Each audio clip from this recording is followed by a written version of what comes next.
Up with 6 and Barry Rowling's got 4. Well, of course, man of the week insofar as football was concerned, Dr. Geoffrey Edelsten, after purchasing on Wednesday the Sydney Swans for more than $6 million. Naturally, he was in Melbourne today to see his side in action against Carlton at Princes Park, and Peter Donegan wasn't far behind him. Saturday, August the 3rd would certainly rank as one of the most important days in the much publicised life of Sydney Medicaid Dr. Geoffrey Edelsten. As he left his Melbourne hotel at midday with his beautiful young wife Leanne at his side, his thoughts were centred across town at Princes Park Oval. 20 minutes later, his chauffeur-driven white Mercedes reached the ground, and the Edelstens' arrival could hardly be described as low-key. But the doctor took it all in his stride. Well, Doctor, the big day's finally here after what must seem an eternity of waiting. How does it feel? I'm very nervous and exhilarated and looking forward to it. I really hope we can knock Carlton off.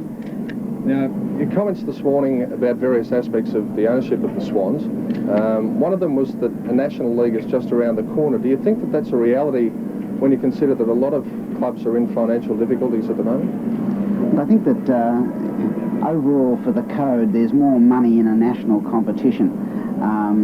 But I think that the success of a national competition would be the Sydney Swans being successful in Sydney. Also, there's been a lot of talk about who's going to coach the Swans next year. If I came along to you and said you can have the choice of any coach you want in Australia, who would it be? I wouldn't tell you. Not until after I've got him. Well, Doctor, there's been much talk about the change of colours. When do the wheels go into motion for this? No definite plans. We're just exploring everything. I'm concerned that we really need a relaunch in Sydney to gain all the attention and muster the support of Sydney-siders, and that is an option that we'll be exploring in the off-season, but there's been no decision made. Finally, a prediction on the outcome of today's game. The Swans by how much?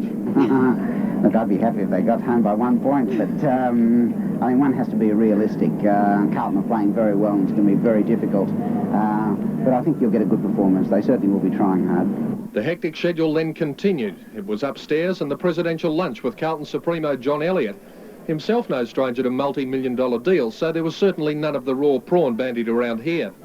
And then a special gift to Dr. Edelsten, an entree in the shape of a swan. But did it contain the taste of victory? 20 minutes before the game, the now famous pink and white helicopter circled the arena, but it turned out to be nothing more than a diversion, as the small, bespectacled Sydney-sider walked the boundary line to address his players.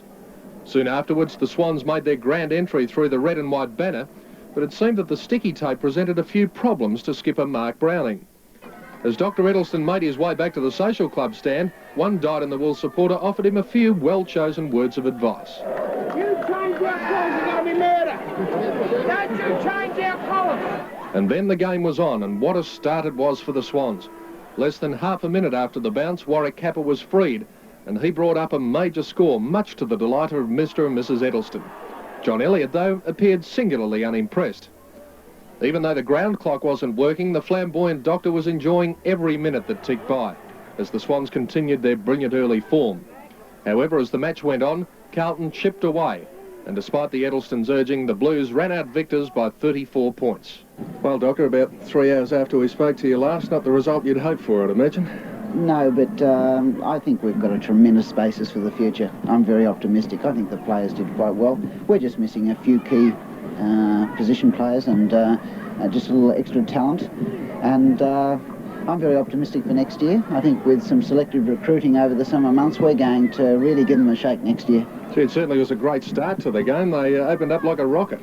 Yeah, it certainly did. Had a chance to give John Elliott a few elbows in the ribs as we were 4 goals in front.